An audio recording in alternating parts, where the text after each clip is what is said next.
Bonjour Robert, merci d'être là. Tu es notre première invité, enfin, tu es mon premier invité sur ma chaîne YouTube. Parce que oui, j'ai décidé de me lancer. Hein? Tu me connais, je suis extrêmement présente sur les réseaux sociaux, sur Facebook. Mais là, en tant qu'entraîneur, en tant que coach, en tant que femme cétogène et carnivore, j'ai décidé de me lancer sur YouTube pour justement aller chercher de nouvelles personnes qui ont peut-être besoin d'accompagnement. Mais sur ma chaîne YouTube, j'aurai aussi des professionnels, j'aurai aussi beaucoup de témoignages. Et tu es un de mes plus beaux témoignages et je veux te partager à tout le monde parce que maintenant que tu as transformé ton métier, ben, tu peux aider plein de monde. Alors, merci d'être là, Robert. Bienvenue. Hey, merci beaucoup, Geneviève. C'est un privilège et un honneur d'être ici. Qui aurait cru, 4 ans passés, qu'on aurait cette conversation-là ensemble aujourd'hui? Ça me remplit d'une belle joie, d'une belle émotion, puis je suis vraiment content de participer à cette première-là. Moi aussi, je suis fébrile un petit peu, j'ai pas de cheveux, hein, fait que j'ai un petit peu de petits crépitements dans le derrière de la nuque, là, mais je suis vraiment excité, puis je suis convaincu qu'on va passer un bon moment ensemble. Alors, je vais te laisser beaucoup parler parce que, premièrement, tu parles très bien. Puis, deuxièmement, ben, je veux que tu te présentes. T'es qui, Robert? Bon, super bonne question. Fait que je vais prendre cette question-là, puis je vais te la répondre le plus simplement possible. Faire une histoire courte. Moi, je suis l'aîné d'une famille de 2 enfants avec mes parents qui sont toujours ensemble 57 ans plus tard. Ben, moi, je vais avoir 57, donc ça fait 58 ans qu'ils sont ensemble. Donc, je ne suis pas un enfant illégitime. J'ai une sœur qui est 18 mois plus jeune que moi. Et je suis venu au monde à Montréal. J'ai rapidement déménagé à Fabreville, à Laval, puis j'ai fait mon adolescence là et tout. Et secondaire, primaire, primaire, secondaire, cégep à Sainte-Thérèse. Et pas mal toute ma vie s'est passée sur la rive nord de Montréal, un peu dans les Laurentides et tout.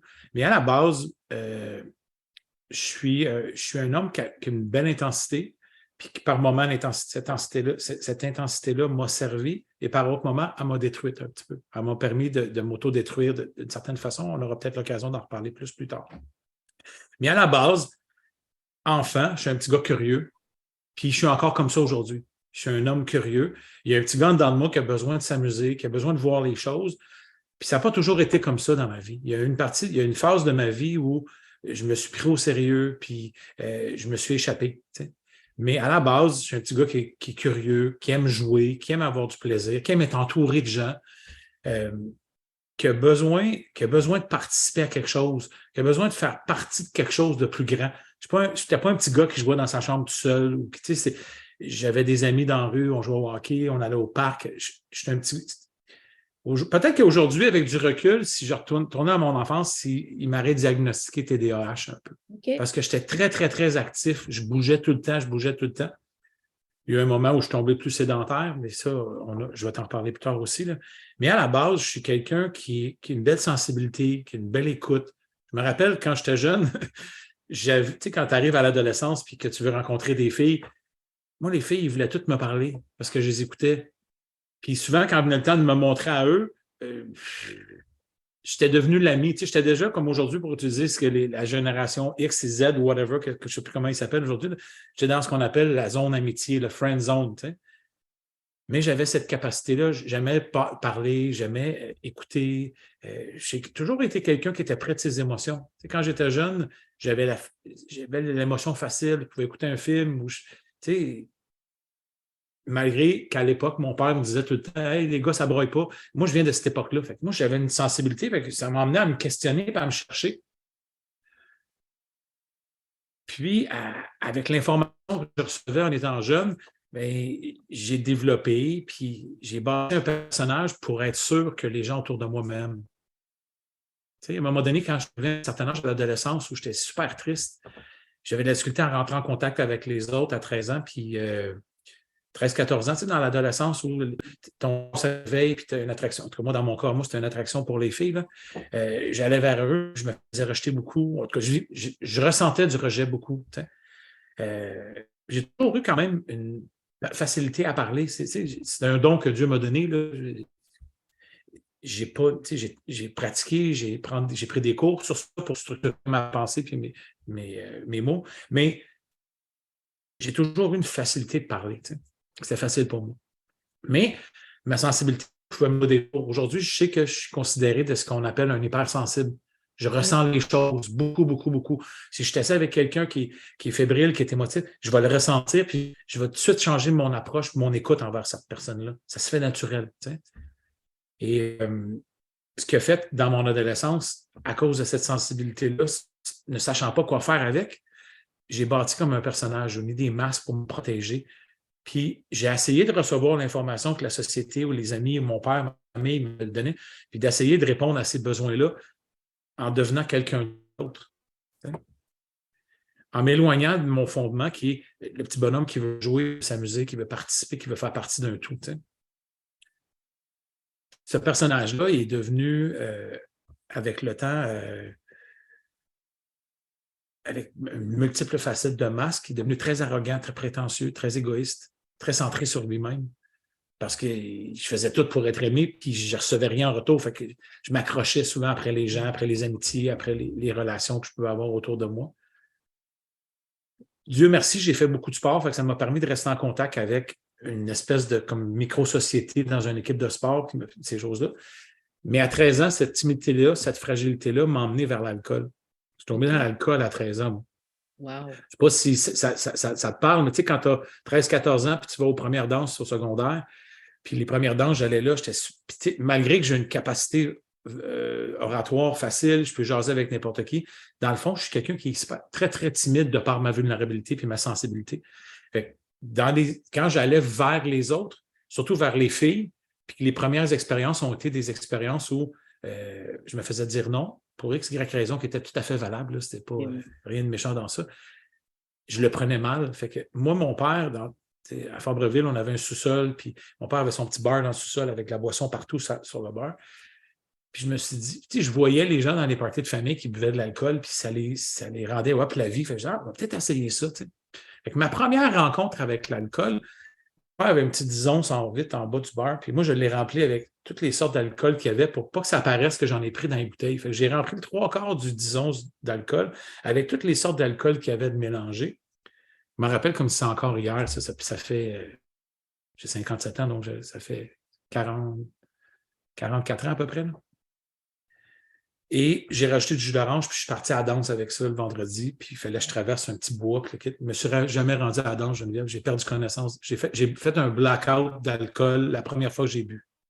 Wow. De par mon niveau d'intensité, puis mon besoin d'être aimé, puis d'être reconnu par les autres. Fait que ça a parti à 13 ans, ça. Ce besoin d'être aimé, accepté, reconnu, vu, entendu par les gens qui m'entourent. Fait que ma rencontre avec l'alcool puis ma route vers ma déchéance a commencé à 13 ans. Puis je te fais une histoire courte, là, elle a arrêté à 30 ans. Tu sais, moi, à partir de 13 ans, mon plus grand combat était avec moi-même puis avec mon père. Pour X, Y raison, qu'aujourd'hui, je comprends que c'était juste l'adolescent en moi qui était en rébellion face à son père, puis qui ne percevait pas les signaux qu'il recevait, mais je me suis donné comme mission de montrer à mon père qu'il pouvait être quelqu'un de bien. Il est peut-être arrivé quelque chose qui a provoqué ça, mais au final, je me suis donné ça comme mission.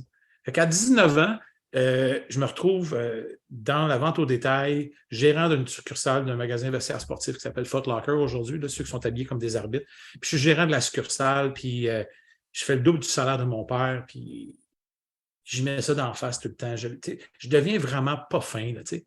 Puis c'est pas moi, mais c'est le personnage que j'ai créé pour être aimé, puis devenir quelqu'un. Là, à ce moment, je fais presque 80 000 par année à 19 ans, là, dans une boutique. Puis j'ai l'impression que j'étais invincible. Puis je passe mon temps à picasser mon père, puis à montrer aux autres. Puis à cette époque-là, je bois beaucoup, fait que j'achète tout autour de moi. T'sais. Puis à ce moment-là, il y a une fille dans mon milieu de travail moi j'ai 19, elle a 26, elle flash sur moi. Tu sais, le syndrome de l'homme qui cherche la femme idéale, 26, 36, 24, 36, les yeux bleus, les cheveux blonds, elle rentre dans ça. T'sais. Puis là, je dis, m'a montré à mon père, je suis capable. Fait que je rentre en relation avec elle, puis je la marie. Puis c'est la mère de ma fille aujourd'hui. Wow. Mais tu sais, à la base, cette femme-là, je l'ai fait souffrir. J'ai fait des violences incommensurables avec l'alcool. À la base, cette femme-là, je suis tombé en relation avec elle, pas par amour. Non. par besoin de montrer à quelqu'un d'autre que moi, je pouvais l'aimer. C'est sûr qu'en quelque part, il y a eu de l'amour pour cette femme-là parce que je l'ai mariée, puis je l'ai mariée. La journée de mon mariage, j'étais chaud quand je suis arrivé à l'hôtel. Là. Mais j'ai eu un enfant avec elle, puis c'est le plus beau cadeau que la vie m'a offert, mon enfant. Ma fille, aujourd'hui, elle a 32 ans aujourd'hui. Elle va avoir 32 ans à la fin du mois de février, puis elle va nous donner notre premier petit enfant au mois d'avril. Je vais être grand-papa d'un petit garçon qui s'en vient. Fait que, tu sais, j'ai comme la... Ça me fait vivre un paquet d'émotions, ça. Je vais prendre le temps de les laisser là, parce que je ne veux pas les fuir, c'est important pour moi. Ce que ça me fait toucher, c'est que ça me fait toucher que j'ai une chance de me reprendre.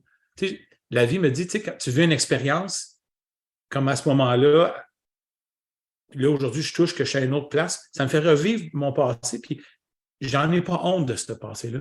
Je ne serais pas l'homme que je suis aujourd'hui sans ce que j'ai vécu à cette époque-là. Tu sais.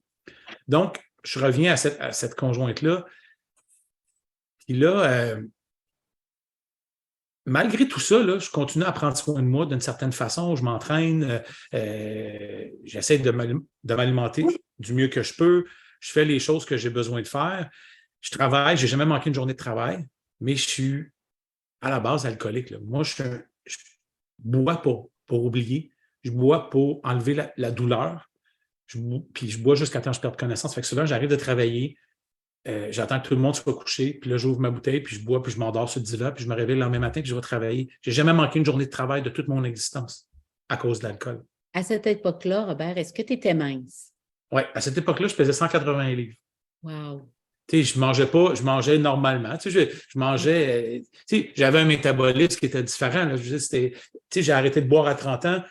Je pesais 180, c'est ça, autour de ça. J'ai toujours un petit ventre pareil, là, parce que, tu sais, 180, j'ai jamais eu d'abdominaux, là, même si j'en ai toujours voulu, mais j'ai jamais fait les efforts pour les avoir. Tu sais, moi, j'ai toujours choisi de prendre le chemin le plus facile, mais qui était aussi le chemin le plus souffrant avec du recul, que de faire les efforts. Tu sais, moi, j'ai toujours eu une facilité à l'école, facilité dans le sport. Je faisais du vélo à outrance, je jouais au hockey. Si j'avais moindrement mis les efforts que je mets aujourd'hui dans mon adolescence au niveau du sport, j'aurais percé probablement au niveau du hockey. Mon père l'avait vu, ça.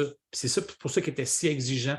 Je percevais qu'il était exigeant, mais c'est pour ça qu'il me transmettait sa passion du hockey pour que je devienne, que je perce dans ça. Fait que je fais une histoire courte, là. J'ai vécu une vie dysfonctionnelle, si on veut, d'une certaine façon, mais une vie avec des hauts et des bas, mais beaucoup de hauts, beaucoup de bas, de l'insécurité, des pensées à outrance. À ce moment-là, j'ai des dépendances qui sont l'alcool, la drogue, la pornographie, les danseuses, les bars, le travail. Je travaille parce que je ne veux pas être en contact avec ce qui me fait mal en dedans parce que je ne sais pas c'est quoi. Puis je sais pas c'est comme il y a une patate chaude dans de moi, puis je ne sais pas comment négocier avec. Puis qu'est-ce qui fait à 30 ans là, que là, tu dis ça fera là? Tu vas voir, on se connaît depuis longtemps, tu connais l'homme d'aujourd'hui, mais là, je vais te présenter l'homme que j'étais à cette époque-là. À cette époque-là, mon père et ma mère ont été faire un genre de week-end de formation de croissance personnelle, puis ils sont revenus de là un peu transformés, puis ils sont venus me faire des amendes honorables sur certains comportements qu'ils ont eu avec moi de par ma vie, puis ça a fait comme, wow, il se passe quelque chose. Ça a allumé une certaine forme de curiosité en dedans de moi, mais j'ai un masque, je suis quelqu'un. Là, à cette époque-là, je pense que je suis quelqu'un. T'sais. Fait que pour être sûr, on est dans une seule d'église à Noël, puis j'emprunte de l'argent à mon père, parce que même si j'avais de l'argent, je n'avais pas assez d'argent pour payer ça. J'achète cette thérapie-là, puis je le donne en cadeau de Noël à ma femme de l'époque, en lui disant que ça va lui faire du bien. Puis je donne ça devant tout le monde au party de Noël. C'est son cadeau de Noël. Puis moi, là, intérieurement, Geneviève, là, je te jure qu'à cette époque-là, je pense bien faire. Oui. Je suis tellement déconnecté de qui je suis, là, je pense bien faire. Dans le fond, ce que je comprends avec du recul, c'est que j'étais curieux, mais je n'étais pas prêt à faire le move. J'ai envoyé quelqu'un de ma garde rapprochée aller faire le test, voir ce qui se passe. Oui. Elle est allée faire cette semaine c'est une école de la vie, si on veut. Là. C'est un retour aux sources pour aller voir ce qui se passe dans ta vie et ce que tu as besoin de changer. Et quand elle est ressortie de là, 2 semaines plus tard, moi, je ne me porte plus à terre. Là. Elle n'a plus besoin de moi, elle fonctionne sans moi. J'ai dit, j'appelle, je dis, je vais toujours aller bien voir ce qui s'est passé, qu'est-ce qu'ils ont fait. Fait que par curiosité, tu sais, le petit gars curieux, là, qui a besoin de... Je me suis inscrit, je suis allé à cette thérapie-là. Je suis rentré le 26 janvier 1996 à cette thérapie-là. J'ai bu 6 bières dans le parking avant de rentrer. C'était la dernière fois que j'ai bu de l'alcool. Wow! Je suis rentré. Aujourd'hui, ce que je sais, c'est que c'était une thérapie basée sur les 12 étapes des alcooliques anonymes. Puis là, j'ai fait la semaine au complet. Après 2 jours, ils me font remplir un questionnaire, puis ils appellent ça la courbe de Jelinek. Tu as 12 questions en lien avec l'alcoolisme puis la dépendance. Puis si tu réponds plus que 3 oui sur les 12, tu es considéré comme un alcoolique. Moi, j'avais 12 oui sur ma feuille, j'étais toute fière. Je pensais, pour la première fois, je pensais que je réussissais l'examen sans avoir passé. Puis la thérapeute vient en avant, puis elle dit, écoute, Robert, elle dit, écoutez, si vous avez plus que 3 oui sur votre feuille, levez-vous et sortez, puis les autres restez sur place. On était 60 dans la place. Tout le monde est sorti, on est resté 20. Puis là, elle me dit, j'ai le plaisir de vous annoncer que vous êtes des alcooliques, des polytoxicomanes ou des toxicomanes.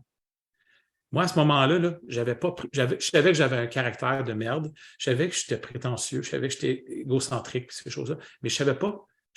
Pour moi, là, je fonctionnais avec l'alcool. Si je fais un retour dans le temps, là, mes journées pédagogiques au secondaire, j'allais au travail avec mon père. Mon père était gardien de prison au palais de justice de Montréal. Puis ma curiosité, petit gars, aimait ça. J'allais passer la journée dans les différents cours que je pouvais assister, puis j'assistais à des procès. Sur l'heure du midi, mon père m'emmenait marcher dans le Vieux-Montréal, puis il me disait, regarde, le monsieur couché sur le banc, c'est un alcoolique.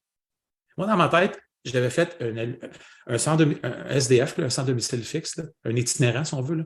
Oui. Couché sur un banc, c'était un alcoolique. Moi, j'avais une maison, j'avais un chien, j'avais 2 autos dans l'entrée, j'avais une femme, j'avais 2 enfants. Je n'étais pas un alcoolique, là. Je n'avais pas identifié ça. À ce moment-là, là, c'est le premier coup de 2 par 4 que j'ai reçu dans le front. Il m'a dit, hey, wow, il y a quelque chose qui se passe, réveille-toi. À partir de ce moment-là, ça a été ma quête personnelle à moi.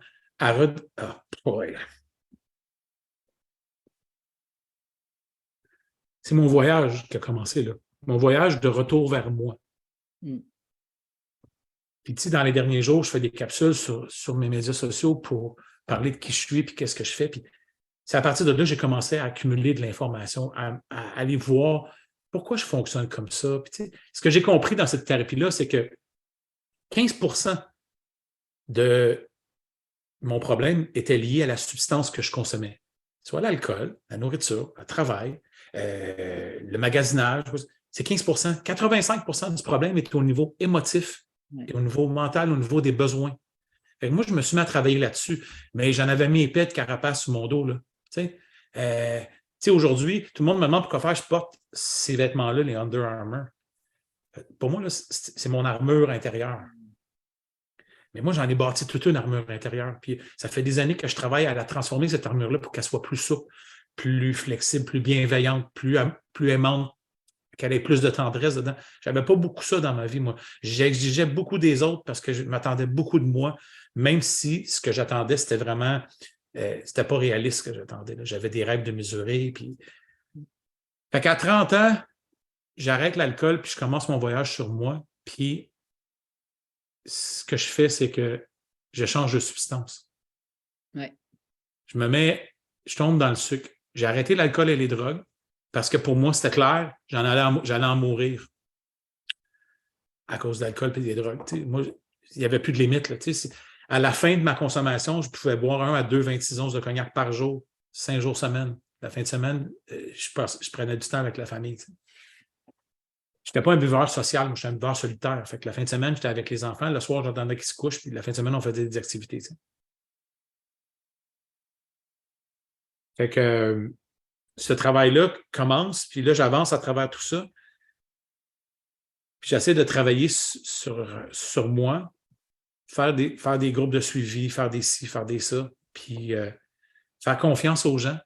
Je n'ai pas beaucoup confiance en moi, puis la société, le mouvement des alcooliques anonymes nous demande de se trouver quelqu'un comme un parrain, un confident.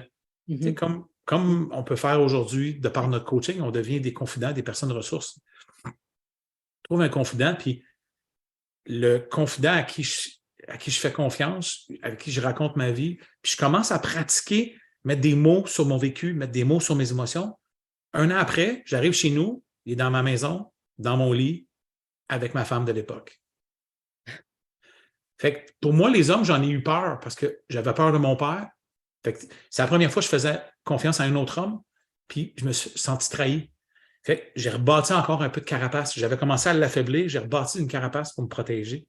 Puis c'est arrivé plusieurs fois dans ma vie où j'ai fait confiance aux gens, puis j'ai été trahi, ou j'ai été. Ben, avec du recul, je constate que je les ai laissés me trahir parce qu'il y avait plein de signaux que je n'ai pas vus. Mm-hmm. Puis tu sais, quand je te dis, cette femme-là, je l'ai choisie pour faire ma vie avec elle à cette époque-là, mais je ne l'ai pas choisie par amour, je l'ai choisie par dépendance. Donc, si je n'avais pas fait les changements, si lui n'était pas, avec du recul aujourd'hui, si lui n'était pas parti avec cette femme-là, avec la mère de ma fille, je serais peut-être encore avec elle aujourd'hui. Parce que je viens d'une génération où tu es en couple pour le meilleur et pour le pire. Puis à cette époque-là, je ne savais pas mieux. Fait que c'était un cadeau qu'il m'a fait d'une certaine façon. Puis elle n'était pas plus heureuse avec moi que moi, je pouvais l'être avec elle. Je l'ai fait souffrir de multiples façons. Elle a probablement fait ces choses aussi, mais je ne suis pas ici pour la juger. Je parle de moi face à ça. Fait il y avait beaucoup de colère, beaucoup de honte, beaucoup de culpabilité à l'intérieur de moi. Puis là, je fais confiance à quelqu'un, puis là, je me dis, regarde, tu t'es encore fait avoir, ferme-toi, fais tes affaires. Là, je me suis mis sur un job à temps plein de trouver toutes les ressources, puis m'isoler au reste autour de moi. Puis là, aussitôt que j'avais une émotion, je n'étais pas capable de la parler, fait que je la mangeais. Puis moi, ça a été le sucre. Les bonbons, les chips, les barres de chocolat, la crème glacée. Fait que, je suis passé de 180 à 325. J'ai fluctué. J'ai perdu, j'ai pas pris le temps de mesurer parce que c'est pas important, là, mais j'ai peut-être pris 1 tonne, puis j'ai perdu 1 tonne au fil des années. Jusqu'à 2007, 2006 à peu près, où je rencontre un gars au gym, puis c'est un nutritionniste, puis il a de l'attrait pour moi, il a du charisme, le gars. Puis je commence à le rencontrer, puis il commence à me suivre avec un plan alimentaire. Je m'inscris au gym, c'est lui qui fait mon plan alimentaire. Ça vient avec les inscriptions d'un gym. C'était en janvier, là, quand tu veux te reprendre en main, tu dis, OK, là, c'est cette année-là que ça commence. Fait que là, puis je suis curieux, j'ai le goût d'apprendre, mais je ne pose pas beaucoup de questions. Je me fie à ce qu'il me donne. Fait qu'il me donne un plan de nutrition, puis à cette époque-là, je m'entraîne 2 heures par jour, 7 jours sur 7 au gym pour manger plus parce que plus je mange, plus je m'entraîne, plus je peux manger. Puis plus je mange, moi, j'ai d'émotions. C'est un cercle vicieux qui commence, qui s'installe. Malgré tout ça, j'ai réussi à perdre du poids, puis à baisser jusqu'à 220 avec les diètes traditionnelles, 6 petits repas par jour, 3 collations, 3 repas. Puis à un moment donné, ça se met à saturer. Ma mère a arrêté de perdre, ma mère a gonflé. Ça n'a rien à voir avec le plan nutritionnel que le gars m'a donné, là. C'est juste que moi, j'ai perdu ma rigueur parce que je ne perdais plus de poids. J'avais l'impression de perdre du poids. Le travail, les ennuis, les insécurités. C'est toute comment je pourrais dire ça, la maladie mentale, si on veut, d'une certaine façon, là, toutes les habitudes de vie, les patterns qui sont destructeurs.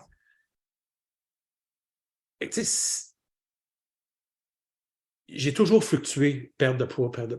Puis, à un moment donné, au point d'avoir assez d'aller au gym, mais j'avais plein de connaissances, puis je ne mettais rien en pratique. Même mon nutritionniste, il me donnait un plan alimentaire, puis j'avais un guide à côté, puis là, ça disait, mais tu as besoin de 2 portions de protéines, 1 portion de glucides, peu importe, là, je ne me rappelle plus des portions. Là. Mais à côté, il avait fait une colonne, puis il avait écrit, ben, tu peux prendre ça, puis il m'a écrit il me donnait des repas déjà tout prémontés. Pendant 1 mois de temps, je pouvais manger ça à tous les jours. 7 jours sur 7, les mêmes repas, manger du thon pour dîner, du poulet pour souper avec du brocoli, parce que j'avais peur de ne pas être correct, j'avais peur de ne pas être adéquat. Moi, ça fait partie beaucoup de ma vie, ça. La peur de ne pas être assez, la peur de ne pas être correct. Fait que je n'allais pas faire de substitution. Tu avais faim pendant cette période-là? Est-ce que tu étais toujours en manque? Oui, toujours. Oui, c'était... Je pouvais finir de manger, puis 1 heure après avoir encore faim. Fait que, moi, la nourriture est devenue... à l'époque, quand je buvais pour me geler, pour perdre connaissance. Là, la nourriture était là pour m'empêcher de vivre certaines de ces émotions-là qui m'habitaient. Fait que c'est sûr que je pensais toujours à manger pareil. Puis parce que j'étais toujours ces breaks, là, je mangeais. À l'époque, avec du recul, j'étais content de ce que je faisais parce que j'avais certains résultats. Mais les résultats étaient toujours axés sur un focus de perte de poids. Ouais. Aussitôt que je ne perdais pas de poids, je le remettais tout en question, je me remettais moi en question, mais je ne partais pas des besoins fondamentaux à l'intérieur de moi. OK, ça fait mal. C'est comme tantôt, là, l'alcool, j'arrête d'alcool, la vie n'a pas changé, là, les bébites ont resté les mêmes. Si je transforme ma façon de m'alimenter, puis je ne comprends pas pourquoi je le fais, bien, les bébites restent pareil. Puis si je ne prends pas soin des bébites, peu importe que je mange bien, À un moment donné, il va me manquer quelque chose, puis je vais me laisser tomber. Fait que moi, je me suis saboté, je me suis détruit, je me suis auto-détruit pendant plusieurs années. Tu sais, c'est facile, tu l'as dit au début, là, je peux te parler, là, je peux vous parler pendant 5 heures aujourd'hui, puis ça va être intéressant, j'en doute même pas. Mais je veux aller au vif du sujet, là. Qu'est-ce qui a fait que ma vie s'est complètement transformée? À un moment donné, là, je suis arrivé à l'âge de 52 ans, en décembre 2018.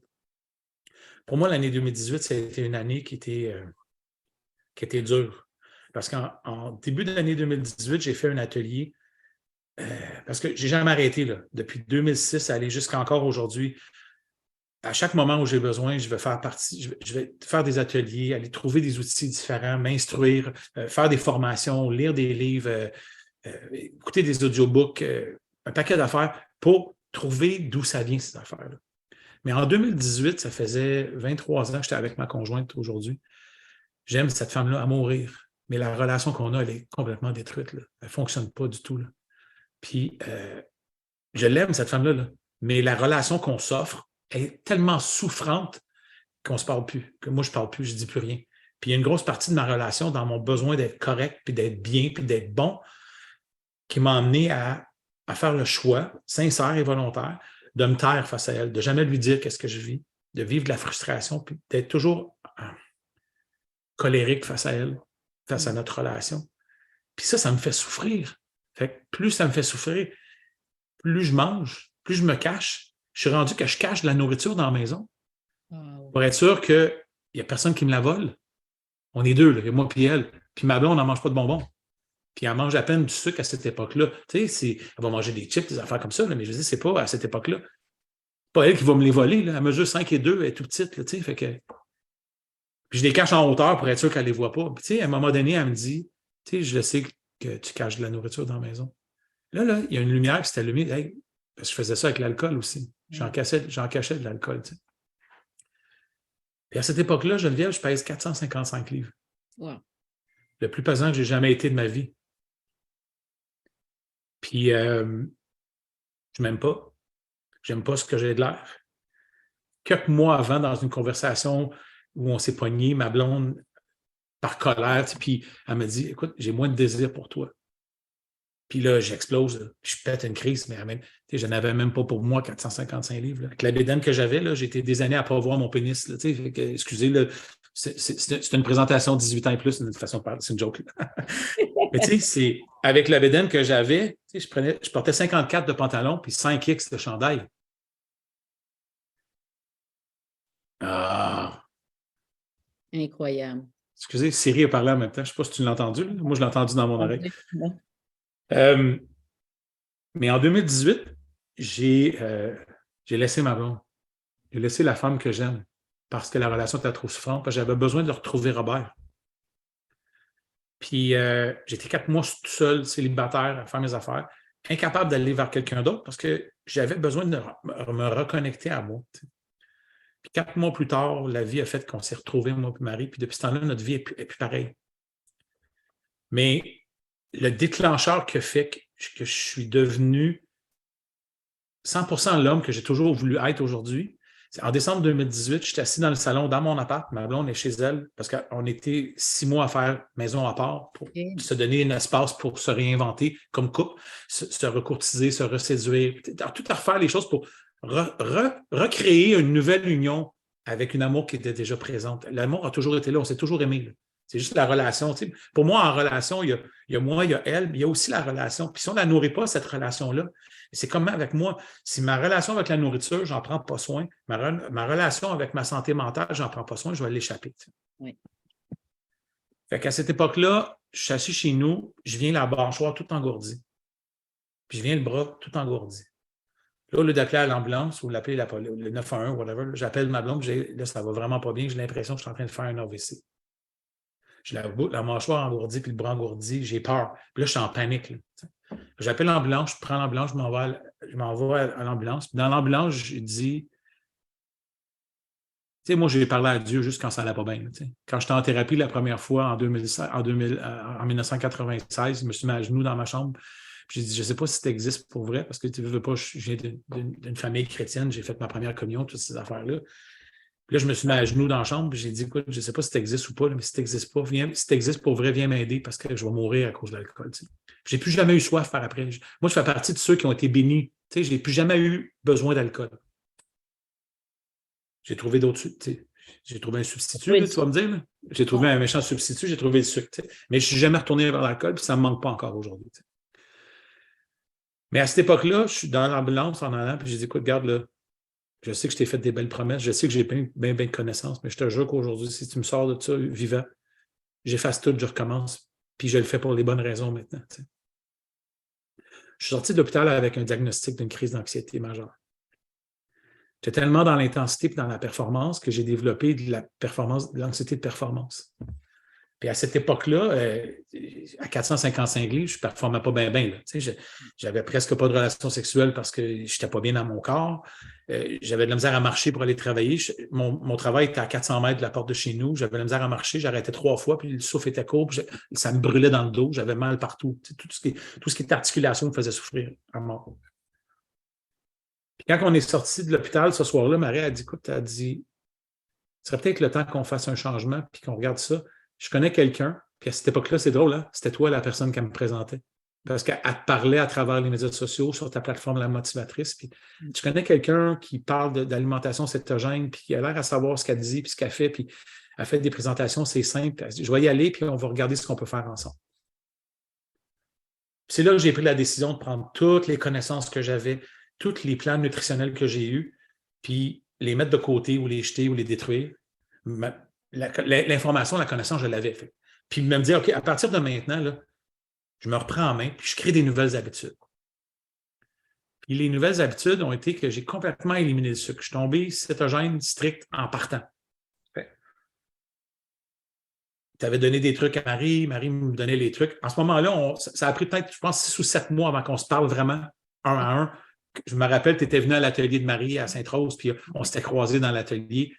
Moi, je parlais, je recevais l'information à travers Marie, puis je la mettais en pratique. Puis on avait acheté les livres, puis ces affaires-là. Puis je m'étais dit, OK, moi, je n'ai jamais pris le temps de prendre ce que je mangeais, puis regarder ce que ça faisait dans mon corps, puis est-ce que c'était positif ou négatif, ça me donnait-tu de l'énergie ou pas? Puis moi, je pars de quelqu'un qui fonctionnait 100% sucre, 100% glucides, tu sais, puis, je savais quand même qu'un bon repas équilibré contenait tant de protéines, tant de glucides, tant de lipides. Tout ça. Moi, ce n'était pas là l'enjeu. Ce n'était pas à l'heure des repas. C'était entre les repas, puis c'était surtout le soir. Moi, j'avais développé au fil du temps une habitude le soir, quand tout le monde est couché, de boire pour geler mes émotions. Fait que malgré que j'avais arrêté de boire, les émotions arrêtent. Pas parce que tu arrêtes de boire que tes émotions s'en vont, parce que les émotions, ils vont toujours être là. C'est ça. Il faut que j'apprenne à danser avec ces émotions-là. Puis c'est ça aujourd'hui que j'essaie de faire du mieux que je peux au quotidien, de danser avec la vie, puis de danser avec les émotions qui m'habitent. Fait que là, c'est amorcé une transformation où j'ai dit, OK, si je veux transformer des choses, il faut que je change des paradigmes de croyance. Donc, je suis passé du concept qu'on m'avait enseigné depuis que je suis tout petit, dans mon assiette, tu es supposé avoir 75 de protéines, 20 de glucides, 5 de gras, à 75 de protéines, 20 de gras, puis 5 de glucides. Puis me détacher du... J'en ai déjà parlé, j'en ai parlé à plusieurs personnes, puis les gens ont de la misère à me croire. C'était la première fois de ma vie à cette époque-là que je n'ai pas fait ce changement-là pour une perte de poids. J'ai fait ce changement-là pour un bien-être physique. Je n'étais pas bien avec moi. Je n'aimais pas l'homme que j'étais. Je n'avais pas d'énergie. Je dormais mal. Je n'avais pas de vitalité. Je ne me trouvais pas beau. J'avais honte du corps que j'offrais à ma conjointe. Mais pour ne pas mourir. Pour ne pas mourir aussi. J'ai eu la peur, la plus grande peur de ma vie, la peur de mourir. J'ai eu peur de mourir avec l'alcool, j'ai arrêté. Même si, au cours des 23 premières années, avant d'arriver à Cétogène, j'ai fait Outre-mangeur anonyme, j'ai fait Weight Watcher, j'ai fait Mince à vie, j'ai fait toutes ces affaires-là. J'ai identifié, je savais, Geneviève, je savais, j'étais juste dans le déni, je savais que j'avais une dépendance alimentaire. Mais puis je suis un cuisinier, moi, je suis un passionné de cuisine, j'ai eu un traiteur pendant 5 ans. Tu sais, fait, je ne pouvais pas croire que le seul plaisir qui me restait, qui était de manger, que j'étais pour le perdre. Oui. Parce que mes références avec l'alimentation saine et équilibrée venaient d'un plan alimentaire selon le guide alimentaire canadien, poulet blanc avec brocoli vapeur, un peu d'huile d'olive, puis du sel, puis des bons gras à côté, Puis, il n'y a pas de fun là-dedans, là. Non. J'ai pas tout de fun. Puis là, on me présente cétogène, je commence à lire, puis tu présentes des choses à Marie. Marie, elle me donne des informations. Je vais sur le site de Diet Doctor pour aller partir les repères. Puis là, je commence à faire des recettes. Je retrouve le plaisir de cuisiner que j'avais perdu dans les dernières années. Je me remets à cuisiner par toutes ces affaires-là. Puis là, en 6 mois, je passe de 54 de pantalon à 42, de 5X de chandail à 2X de chandail. Sans même savoir sur la balance ce que je pèse, j'ai assez perdu, fluctué de poids. Je sais que j'avais perdu à peu près 100 livres. Wow. Puis là, je me dis, hey, moi, dans mon assiette, là, ce que je mange, ça goûte bon. C'est vrai, c'est vivant. Moi, je n'ai jamais pris aucun substitut de. Tu sais, quand tu tombes keto, là, tu reçois de l'information partout, puis des cétogènes, des exogènes, whatever. Je ne sais même pas comment les dire parce que des cétones ou des affaires normales. Moi, j'aime la nourriture, puis il faut que ça goûte bon. Là, je pouvais faire de la bouffe avec du bacon, de la crème, du beurre. C'était onctueux, c'était bon. Puis, je me suis retrouvé, après 3 semaines d'alimentation cétogène, plus de douleur articulaire, un meilleur sommeil. J'avais assez d'énergie que ma blonde, elle me disait, là, tu me tapes ses nerfs, tu tournes en rond dans la maison, va marcher, va prendre une marche. Fait que ça a commencé par marcher 500 mètres parce que je pesais 450 livres au début. Là. 450, tu sais, 500 mètres, 1 kilomètre. Puis au bout de 6 mois, bien, je marchais 10 kilomètres 3 fois par semaine. Wow! Puis, je me sentais bien, j'avais un bon niveau d'énergie, puis j'avais perdu 100 livres, là, j'étais super bien. Mais ce que je veux que tu retiennes de mon témoignage, ce n'est pas ce que j'ai perdu, parce que ça n'a jamais été l'objectif. Toute ma vie, moi, on m'a dit, si tu veux atteindre un objectif, fixe un objectif, puis fais des actions pour t'y rendre, mais perds jamais de vue ton objectif. Mais si mon objectif, c'était de perdre du poids, puis après 2 semaines, je n'en perdais pas, bien moi, je décrochais dans le temps. Ben oui. Là, l'objectif, c'était d'être en santé et de ne pas mourir. L'objectif que je m'étais fixé à ce moment-là, en janvier 2019, c'est d'être vivant quand je vais être grand-papa avec ma fille. C'est ça qui me tenait. Mon pourquoi, c'est ça qui me tenait. Ouais. Donc, chacune des actions, je me disais, j'ai assez donné de merde à mon corps. Mon corps, c'est une Ferrari. Il a besoin du meilleur gaz, si on veut, là, du meilleur nutriment pour avancer. Ouais. Puis à travers ça, les lectures que je faisais, les partages que je faisais, les gens qui me confiaient des trucs, j'ai fait le Keto Fest en 2019 à Montréal avec Dr. Bordua. J'ai rencontré des sommités, des médecins de partout à travers le monde. Puis là, ça faisait du sens. C'était logique dans ma tête, mais c'était à contre-courant de ce que la société disait. Mais moi, depuis que je suis tout petit, j'aime ça être à contre-courant. J'aime ça, me faire confiance à la petite voix qui m'habite. Moi, après 6 mois, avec 100 livres de perte de poids, mais avoir des nuits de sommeil récupérateurs, un niveau d'énergie élevé, marcher 3 fois 10 km par semaine.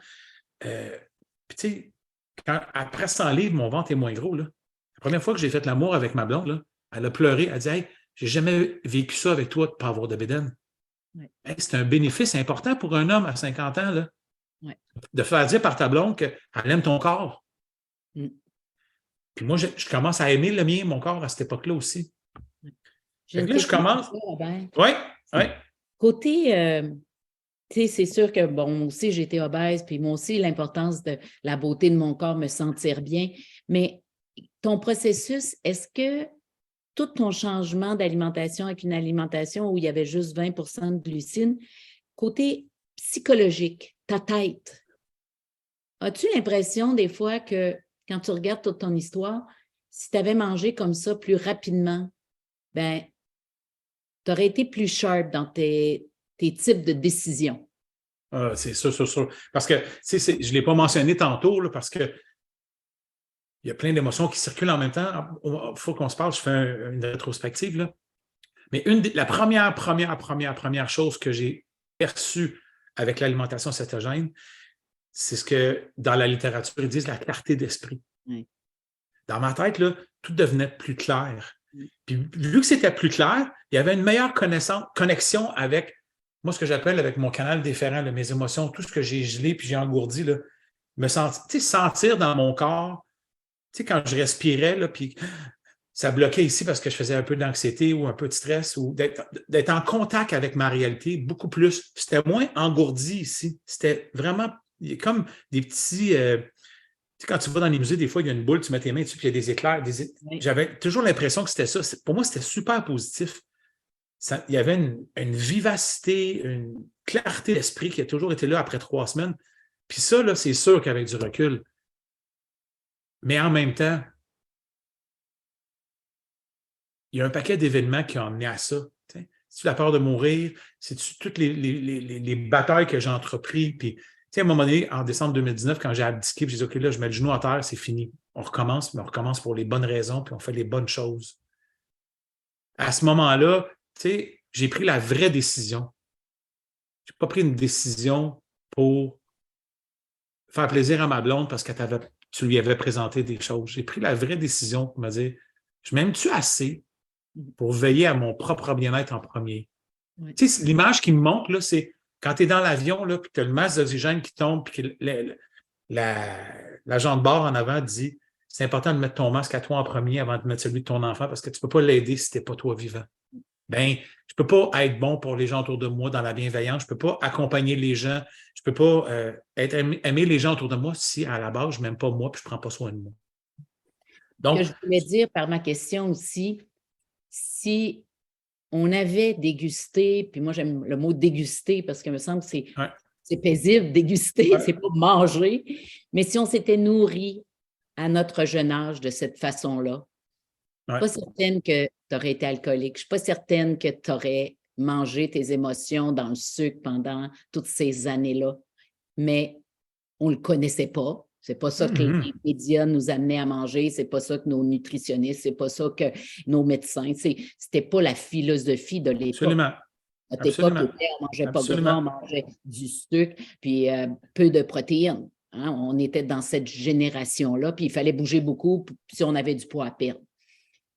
Mais je m'aperçois dans mes coachings que la minute qu'on, justement, on remet plus de gras, mange plus de protéines, puis qu'on élimine, bien, ça ici, là, le grand décideur de nos vies, il est pas mal plus cher. Oui, ça c'est... Puis même, on en a parlé dans les dernières semaines, même si je me suis... j'ai habitué mon corps à une alimentation cétogène depuis 4 ans, il arrive que des moments, la vie t'envoie des courbes, puis où elle te donne des coups de pied dans les genoux, puis que tu mets un genou à terre, puis le stress augmente. Puis, moi, j'ai découvert qu'il y avait un élément qui. Moi, j'ai découvert avec l'activité physique, puis la marche, que je sécrétais des hormones du bonheur. Moi, aller marcher puis revenir avec la cortisol, pas la cortisol, mais de la dopamine, puis toutes ces affaires-là. Wow! J'ai découvert que j'aimais plus cette drogue-là que toutes les drogues que j'ai prises dans ma vie, puis même l'effet que la nourriture pouvait faire quand je me sentais pas bien.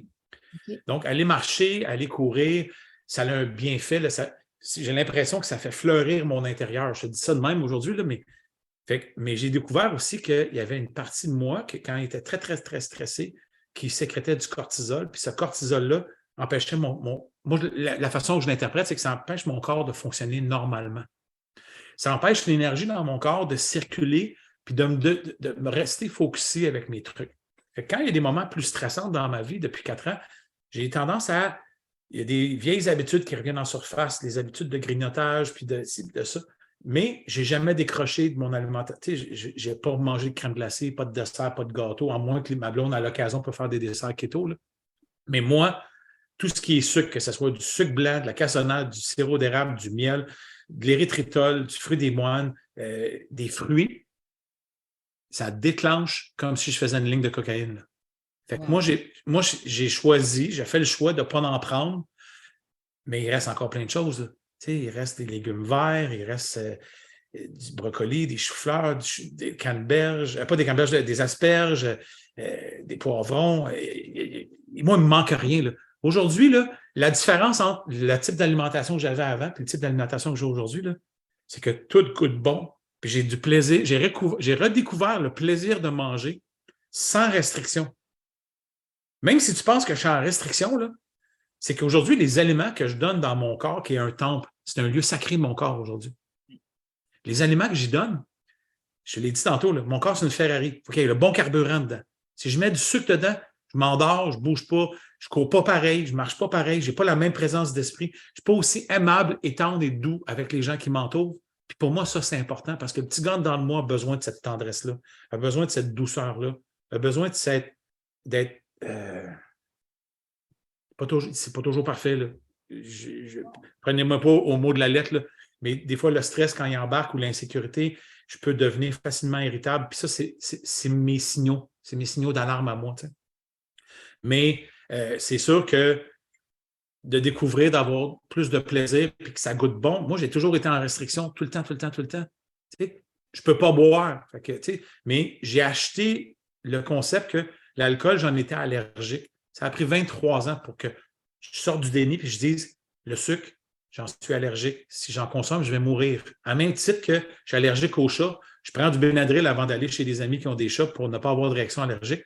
Mais là, c'est rendu que les réactions allergiques et les effets secondaires du Benadryl sont tellement fortes que je vais choisir de ne plus aller où il y a des chats. Pour mon bien-être, pas pour...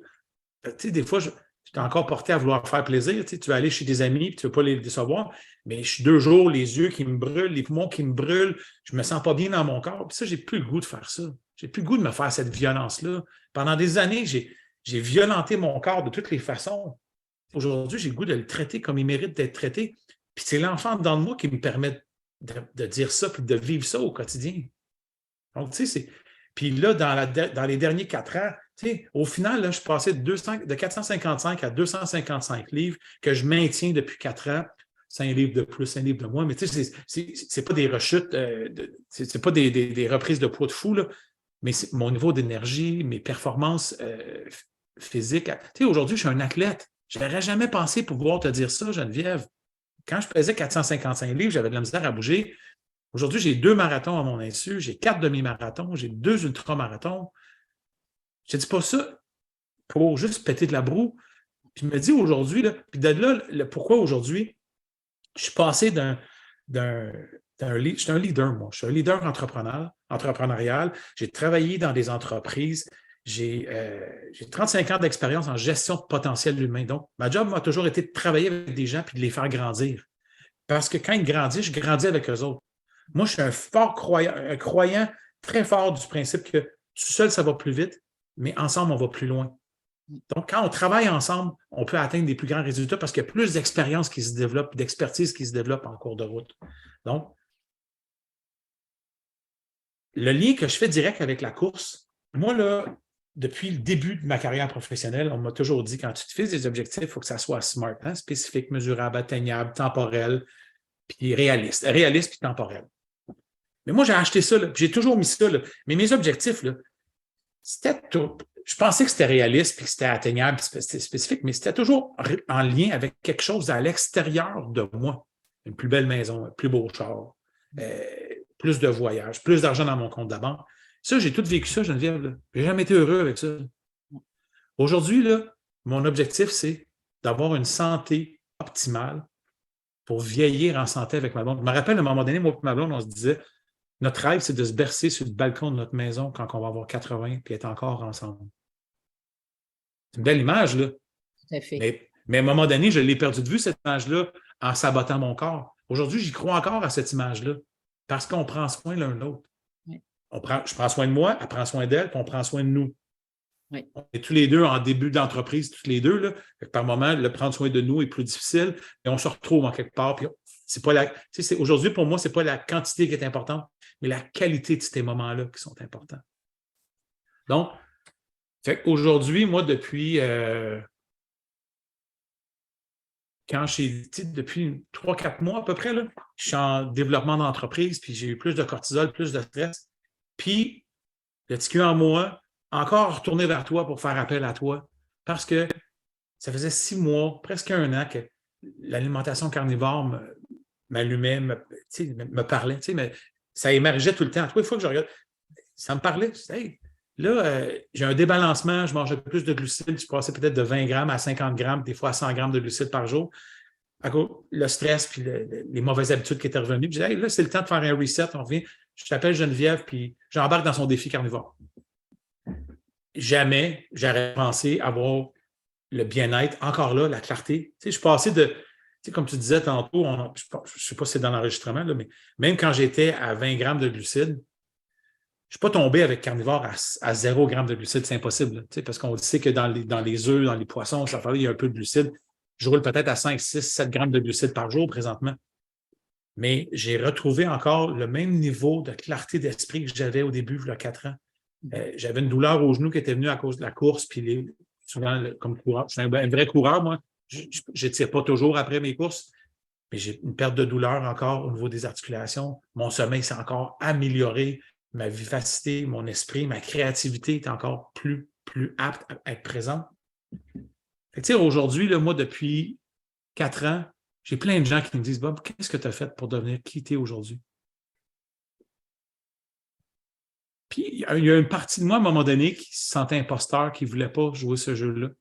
Mais moi, depuis que je suis tout petit, que j'aime aider les gens autour de moi, j'aime les accompagner, j'aime les guider, j'aime leur transmettre l'information que j'ai. Tu sais, j'aimais partager au niveau des alcooliques anonymes parce que j'aimais ça, aider mon prochain, montrer mon cheminement, puis que le tien. Tu sais, quand tu te mets à parler de ce que tu vis, ça inspire les gens. Moi, j'ai été inspiré par un paquet de personnes. J'ai été inspiré par toi. J'ai mon ami Raymond avec qui j'ai coaché au hockey aujourd'hui, qui fait du coaching en affaires. Il s'appelle Coach Ray. C'est un homme merveilleux au niveau du pourquoi. Il m'a aidé à découvrir mon vrai pourquoi. Aujourd'hui, là, je me considère un coach. J'ai toujours été. Là, aujourd'hui, je l'habite, ce personnage-là. Mais ce n'est pas un personnage, c'est mon rôle professionnel. Aujourd'hui, j'ai choisi à tout prix. Je veux passer l'information. Le bien-être que j'ai, je ne peux pas garder ça pour moi. Je veux le transmettre. Tu sais, je ne suis pas en train de te dire que je veux transformer le monde, là, mais au lieu de dire aux gens quoi faire et comment le faire, bien, je veux les laisser venir vers moi et les éveiller à une conscience qui est plus grande. Fait que dans mon modèle de coaching, c'est ça qu'on fait. Je ne suis pas là pour te dire tu devrais manger ci, tu devrais manger ça, tu devrais t'entraîner ci, tu devrais t'entraîner ça. Là, c'est le début d'année. Là. Je reçois des courriels sur ma page Facebook. Tu sais, pas nécessairement sur mon mur Facebook. Tu veux t'entraîner. Puis une chose que j'ai touchée après-midi, là, c'est que tous ces gens-là qui veulent nous aider, là, ils n'ont jamais été gros. Non? Ils parlent avec des connaissances qu'ils ont dans des livres. Je ne suis pas en train de dire que ce n'est pas vrai ce qu'ils disent. Là. Mais quand tu as été gros, là, de vouloir devenir l'homme avec le six-pack, là, j'ai beau le vouloir autant que je peux. Là. D'un, j'ai-tu vraiment besoin de ça? M'as-tu été aimé plus? M'as-tu m'aimé moi plus avec ça? Moi, tout ce que j'ai besoin, c'est de l'énergie pour faire mes journées, être heureux, puis profiter des gens que j'ai autour de moi, puis passer des bons moments. Donc, mais moi, je l'ai marché le chemin. J'ai été gros. J'ai eu honte de me regarder dans le miroir. J'ai eu honte de me présenter en monde. Puis, j'ai réussi à trouver un chemin qui était efficace pour moi, avec lequel je côtoie plein de monde qui passe à travers ce même chemin-là, puis qui se transforme aussi. Puis, je peux accompagner des gens à travers ça, en éveillant la conscience. Prendre connaissance, prendre conscience des habitudes qu'on a. Et il y a peut-être une façon différente de faire les choses. Oui. Einstein il disait que la définition de la folie, c'était de toujours faire les mêmes affaires puis t'attendre à avoir des résultats différents. Oui. Et moi, aujourd'hui, quand ça va bien, là, moi, j'ai besoin de prendre comme un jeu de dés, là, puis lancer les dés, puis shaker à cacane, puis voir comment ça se passe. Fait que mon mélange pour aller vers carnivore fait qu'aujourd'hui, je suis hyper heureux d'avoir pris cette décision-là. Puis aujourd'hui, ça, le bien-être que j'ai, je peux l'enseigner, je peux le transmettre.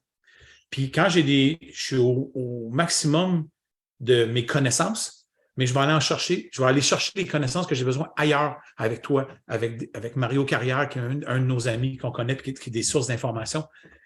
Mais la nutrition, là, puis ce que j'ai le goût de mettre en place, là, c'est que ce soit la nutrition ou la vie en général, quand je veux que ça aille bien, il faut que je me tourne vers moi. En dedans de moi, les réponses sont toutes là. Tant aussi longtemps que je vais chercher à l'extérieur les réponses que j'ai déjà en dedans de moi, tu sais, souvent, on devient le fanatique d'un gourou, d'une certaine façon. Tu sais, puis je dis ça, tu sais, il y a des gens qui font quelque chose, on va faire exactement pareil comme lui, je veux devenir comme lui. Il est déjà lui, là. Tu n'as pas l'option d'être comme lui. C'est quoi, toi, tu veux être?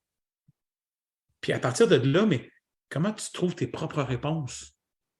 Moi, aujourd'hui, mon alimentation cétogène, ce n'est pas celle qui est écrite dans un livre que tout le monde parle.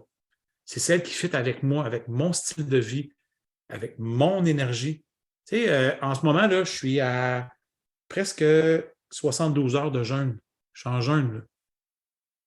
Tu m'avais dit ça avant que je commence cétogène, que je serais 3 jours sans manger. Puis là, je suis en cure pas en cure, mais je suis en jeûne saisonnal où je tente de faire 5 jours de jeûne. J'ai couru 5 km hier, 6 km lundi. Je cours à tous les jours pareil. Je n'ai pas l'air mort, là. Je suis hyper vivant, je suis full énergie. Mon intensité est la même. Il y a une autre façon de faire les choses pour être bien, pour être en santé. Puis, comme je disais tantôt, on est en début d'année. C'est le temps de prendre des vraies décisions pour nous autres, pour notre bien-être, pour être bien avec nous. Ça se peut que ça soit une perte de poids. Ça se peut que ça soit pour toi récupérer du temps dans ta journée parce que tu n'en as pas. Tu as l'impression de courir après ton temps. T'sais. C'est un peu ça, moi. Coureur inspirant, qui est mon branding sur les médias sociaux aujourd'hui, qui est le nom de ma compagnie, Coureur inspirant. J'aurais pu appeler ça l'homme inspirant, l'humain inspirant, l'entrepreneur inspirant. On est tous et chacun inspirant de par ce qu'on fait et de par ce qu'on est. Il faut aller puiser cette information-là. Puis moi, je veux juste être l'étincelle qui va enflammer ça dans toi, qui va te permettre de prendre ta couleur, prendre ton envol, trouver tes repères à partir de toi. Je veux pas que tu deviennes moi, puis c'est impossible, tu sais? Mais je veux t'accompagner à travers ça. Puis le coureur, pour moi, ça me rappelle toujours une chose. Dans ma vie, j'aurais jamais pensé devenir un coureur. Puis je me suis donné comme objectif en 2019 de courir mon premier marathon en 2020. Puis j'ai fait mon premier marathon à Rimouski. Quand j'ai franchi le fil d'arrivée, là, j'avais couru 42 km en continu. Ça m'a demandé une préparation d'1 an. La journée même de la course, j'avais toutes les raisons du monde qui me montaient pour abandonner. Mais je me suis dit non, j'ai préparé ça, je vais le faire, je vais aller jusqu'au bout, puis je vais le vivre, ce moment-là. Quand j'ai franchi le fil d'arrivée, là, le petit homme en moi s'est dit, OK, là, on revient à la base, on revient à la source. À partir de maintenant, il n'y a plus rien qui est impossible. Ça ne veut pas dire qu'il faut que tu cours un marathon. Là. Mais ce que je veux te dire, c'est que peu importe l'objectif que tu veux atteindre, peu importe le rêve que tu as, si tu l'attaches à un pourquoi qui est très, très, très clair, quand tu notes ton pourquoi, tu en as des frissons, puis tu en as des larmes comme j'en ai eu tantôt. Tu es attaché à quelque chose de puissant. Puis ça, là, lâche le résultat, focus sur le processus. Tu sais, l'homme que je suis devenu quand j'ai croisé le fil d'arrivée, il a toujours été là. C'est juste que pour la première fois de ma vie, je l'ai laissé vivre. Je l'ai laissé exister. C'est pour ça que pour moi, le mot coureur me parle. Peut-être qu'il ne te parle pas. Là. Appelle-les comme tu veux. Mais moi, j'ai des gens qui m'ont inspiré, puis je sais que je suis inspirant pour d'autres. Puis j'ai plus honte aujourd'hui d'être cette source-là. Tu sais, c'est pas par prétention, c'est pas par fausse humilité. Je le sais que ma persévérance, ma discipline, ma rigueur, ils partent de mon besoin fondamental d'être en santé et d'être vivant. Ils ne partent pas de la quantité de poids que j'ai perdu. Puis, non, ça part du bien-être, de la légèreté, du plaisir. On court après tout dans la vie. Là. Si on courait après notre propre inspiration, notre propre couleur. Moi, je ne peux pas devenir Geneviève, puis Geneviève ne peut pas devenir moi. Mm-hmm. Mais si on met nos cerveaux ensemble, on peut aller très loin. Imagine si on est 5, 6, 7, 8, 9, 10. Moi, je rêve un jour d'avoir une communauté de gens autour de moi, autour de nous, qui ont à cœur leur santé, qui ont à cœur leur bien-être, puis qui se font assez confiance pour écouter ce qui se passe en dedans d'eux. Parce que l'être humain, le cerveau humain, c'est une machine hyper, hyper intelligente. Tu sais, quand tu regardes, je ne suis pas devenu, je ne suis pas arrivé à faire des jeûnes facilement la première fois. Là. J'ai fait des jeûnes intermittents, puis je ne suis pas en train de dire que tout le monde a besoin des jeûnes non plus. Là. Moi, j'ai réalisé que de par mon rythme de vie, de par la course à pied, de par mon alimentation, mon rythme de vie, j'ai besoin de faire un genre de ménage de mes cellules de cette façon-là parce que j'en ressens un bien-être. C'est pas de la performance, c'est pas de OK, combien de jours je peux battre? Peux-tu battre mon jeûne de la dernière fois? Tu sais, je me donne un objectif de 5 jours, puis c'est à 3, c'est à soir à 7 heures, quand ça va faire mon 72 heures complet, ou presque un peu plus que 72 heures que je suis là. Si je vois que j'ai faim, puis je ne me sens pas bien dans mon corps, je vais manger. Ce n'est pas une course. Là. Je ne vais pas avoir un trophée à la fin. Mais je sais que déjà, mon corps est en train de régénérer des nouvelles cellules. Il est en train de faire du ménage. Puis, déjà, ma peau, ma peau, elle est lisse. J'ai perdu 200 livres. Je n'ai pas eu de chirurgie pour enlever l'excès de chair. J'ai un petit peu de chair molle au ventre, mais mon corps se régénère. Si on laisse le corps, puis le petit homme en dedans de moi ou la petite femme en dedans de toi, la chance d'exister, là, tu serais surpris jusqu'où tu peux aller. Moi, ce que j'aime, Robert, dans tout ce que tu as vécu, tu nous parles des aliments. C'était bon, c'était délicieux. Ton processus, tes marches. Tout a été fait dans le grand bonheur. Ah oui, tu as eu des moments difficiles, mais comment ton alimentation t'a aidé à être plus vif, plus focus? Comment retrouver des vrais aliments, ceux que sûrement nos arrière-grands-parents cuisinaient, hein, puis que absolument.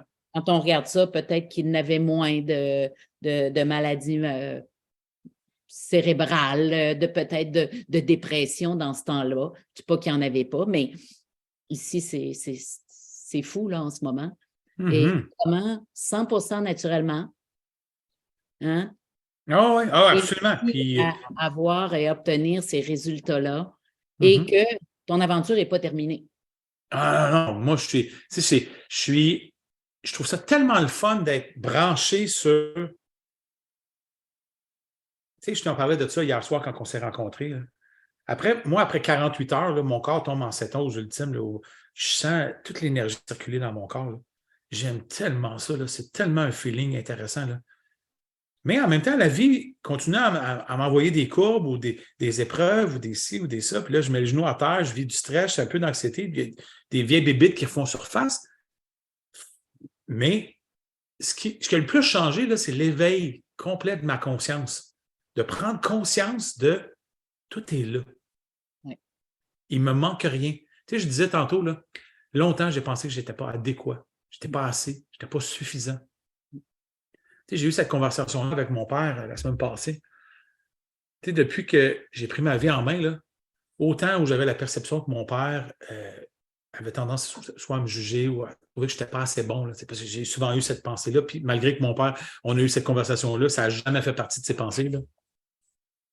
Aujourd'hui, là, à toutes les courses que je fais, là, mon père, il m'écrit, il me parle, il me tient au courant. Il se tient au courant. C'est mon fan numéro 1.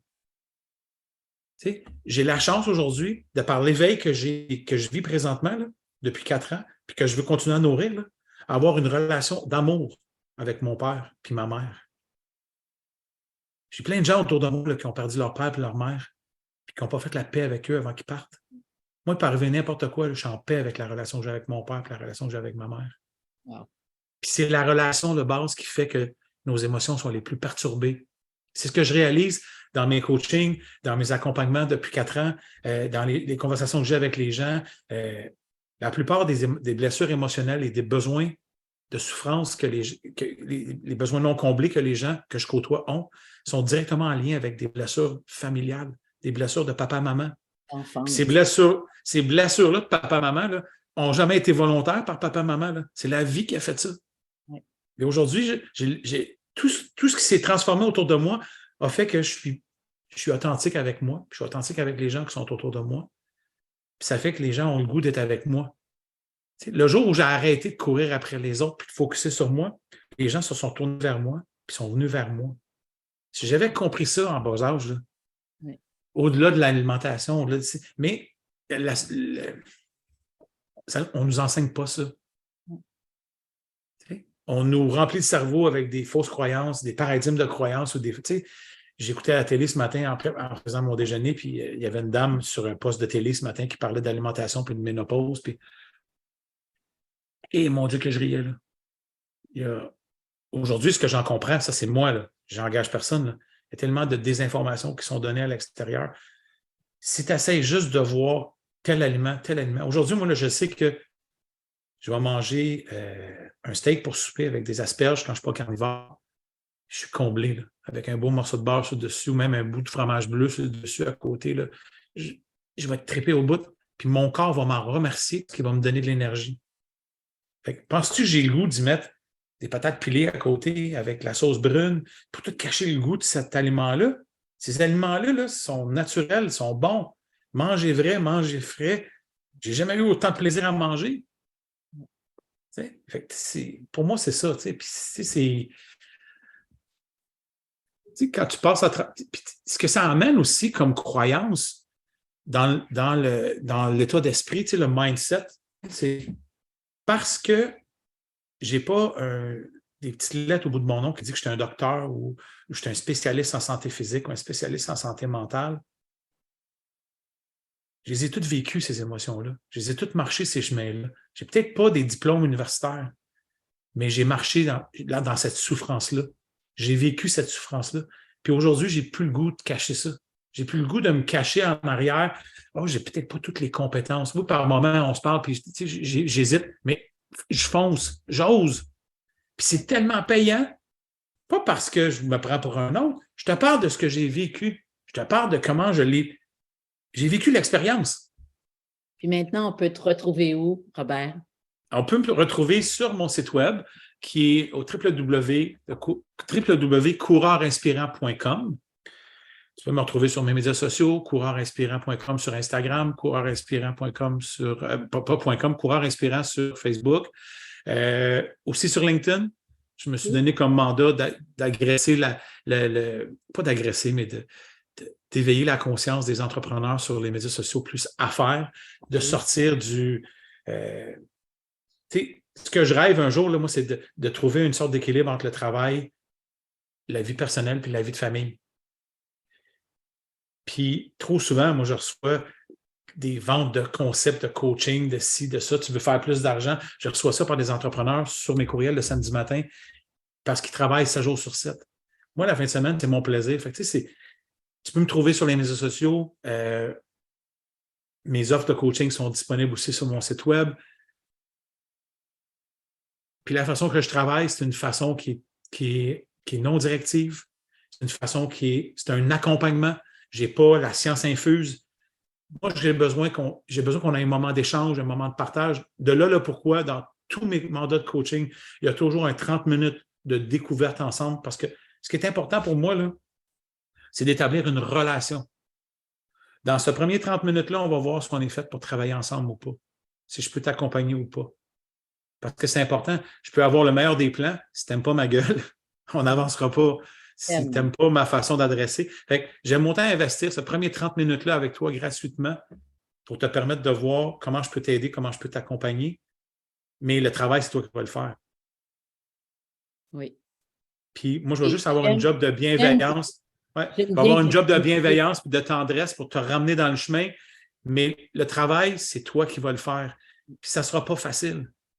Tu m'écoutes parler depuis tantôt, là.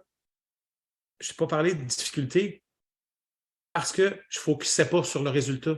Je focusais sur faire les bonnes actions à chaque jour puis lâcher prise sur le résultat.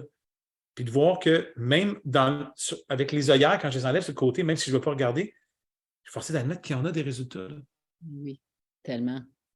Puis ces résultats-là, le plus grand des résultats, ce que j'ai le goût de te dire aujourd'hui, c'est que je suis capable de te dire que j'aime l'homme que je suis. Oui. Je l'aime pour ce qu'il est. Je l'aime avec ses forces. Je l'aime avec ses zones d'ombre. Je l'aime avec sa créativité. Je l'aime avec sa fragilité, sa vulnérabilité. Parce que c'est qui je suis. Fait que, moi, je suis quelqu'un qui est sensible. Fait que je vais avoir toute la sensibilité du monde pour t'accueillir dans l'espace que tu es. Mais c'est ça, c'est une approche pour moi qui est beaucoup plus... Si tu viens vers moi pour te dire quoi manger et quand manger, je ne suis pas sûr que je vais pouvoir t'aider. Mais si tu veux changer des façons de faire, si tu veux changer des habitudes de vie, je peux t'accompagner là-dessus. Je vais pouvoir t'inspirer et te donner des pistes de réflexion. Mais le travail va être fait par toi. Je ne te prends pas en charge. Je ne suis pas ton père, je ne suis pas ta mère. Mais ça va être un accompagnement dans l'amour, dans la tendresse, mais surtout dans la bienveillance. Hein? Puis la bienveillance, si toi, tu choisis de t'en aller dans le fond, je ne te suivrai pas. Hein? Puis pour moi, c'est ça, la bienveillance, il y a une différence entre l'empathie et la compassion. La compassion, c'est de sauter avec toi dans la barque, mais sache que je vais toujours être proche. Puis j'essaye de m'ajuster à tes besoins, mais c'est un peu de cette façon-là que je parle. Puis souvent, je parle en dessus ou en te, ou j'ai l'impression que je te parle à toi directement, mais n'oublie pas que quand je te parle, je me parle. Parce que comme je t'ai dit tantôt, là, ce chemin-là, je l'ai marché, je l'ai vécu, j'en ai souffert. Tu sais, te lever le matin, là, puis vouloir mourir, là. Je les ai eues, ces émotions-là. Essayer, puis que ça ne marche pas, puis pas que ça ne marche pas, c'est focuser pas focuser sur la bonne chose à faire. T'sais. Faire le choix de t'aimer, faire le choix d'apprendre à s'aimer, faire le choix de se donner assez d'amour pour se respecter qui on est. C'est un travail d'une vie. Là, c'est pour ça que, comme tu disais tantôt, hein, ça ne sera pas fini. Là, parce que ce niveau de bien-être-là qui est là, qui est effervescent, je n'ai pas le goût de le laisser aller, mais j'ai le goût de le partager. Puis, quand je parle de partager, c'est comme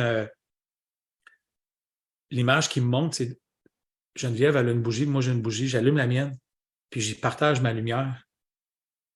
Puis on se recule tous les deux, on est deux lumineux. Je n'ai pas rien perdu, j'ai partagé. C'est un peu ça que j'essaie de faire, moi, dans mon coaching. C'est de te partager mes connaissances, puis à partir de toi, que toi, tu puisses trouver ta lumière, puis briller à partir de ça. Donc, dès maintenant, les gens peuvent s'inscrire à ce programme. Ouais. J'ai un programme de coaching de groupe qui commence le 30 janvier. Super. C'est un programme de 12 semaines. Il y a trois formats, il y a 3 forfaits de coaching. Vous pouvez aller le voir sur mon site web sur www.coureurinspirant.com. On va mettre les coordonnées sous la vidéo. Exact. Puis, on doit quitter parce que ça fait plus qu'une heure qu'on est ensemble. OK. Hey, c'est boy. Mais vraiment, je voulais te remercier. Je voulais te féliciter parce qu'il y a 4 ans, quand nous, les coachs, on est approchés puis qu'on a des gens qui souffrent autant que tu pouvais souffrir, qui ont des grosses pertes de poids. On sait que c'est difficile. Ça force la personne à amener plein de changements dans sa vie, plein de nouvelles habitudes à créer. Et comme tu l'as dit, c'est toi qui l'as fait, c'est pas moi. Mm-hmm. Exact. Hein? Alors, exact. Donc, quand on a des gens comme toi, puis qu'on voit les beaux résultats, pas juste la perte de poids, mais le maintien et la création d'habitudes de vie qui font que, wow, ils deviennent des nouvelles personnes, hein, parce que tu n'es pas le modèle que tu étais. Alors, moi, je trouve ça incroyable, puis c'est pour ça que je suis coach aujourd'hui. Je voulais te remercier d'avoir accepté mon invitation, le premier. Et puis, regarde, on travaille ensemble maintenant. On a notre groupe carnivore, on a notre groupe photo. Alors, ça continue. Je te souhaite une super continuation dans ton nouveau programme, dans ton nouvelle entreprise. Puis, pour celles qui sont intéressées, allez nous voir sur nos réseaux sociaux. On est là pour vous accompagner.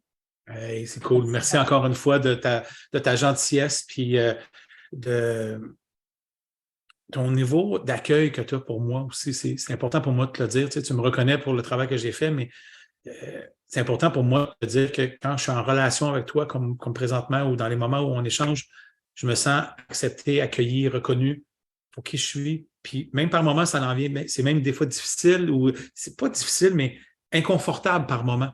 Mais en même temps, c'est ce que je veux. Puis j'ai accès à ça avec toi. Fait que je veux te remercier pour ça. Puis longue vie à ton projet, à toi aussi, puis à ta nouvelle chaîne YouTube que tu as lancée cette semaine. Puis sache que moi, je suis peut-être un coureur inspirant, mais toi, tu es une femme inspirante aussi. Merci beaucoup. Merci beaucoup. Merci. Bye. Ciao.